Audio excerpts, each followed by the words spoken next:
سبحان الله، من خلال الأجهزة أصبح الأمر يعني في غاية الخطورة من حيث التأثير في الخير أو التأثير في الشر.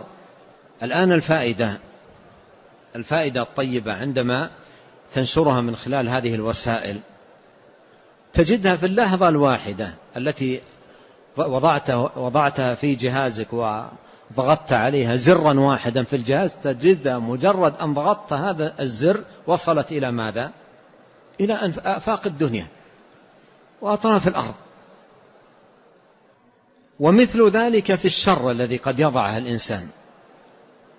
قديما كان الواحد إن تكلم بكلمة طيبة سمعها من حوله، بالكاد أن تصل إلى بلدان بعيدة، لكن الآن في اللحظة نفسها تصل الدنيا كلها. فإذا كانت تصل إلى هذا الخلق الكبير احذر أن يصل إليه من طرفك شرا، لا ابتداء ولا تسببا. انتبه، لا ابتداء ولا تسببا. ابتداء أن تنشئ كلاما أنت تكتبه أو تقوله بلسانك ثم ترسله إلى الناس، ولا تسببا من خلال الرسائل التي تأتيك ويقال لك انشر. لا تنشر إلا ما يكون عندك تحقق.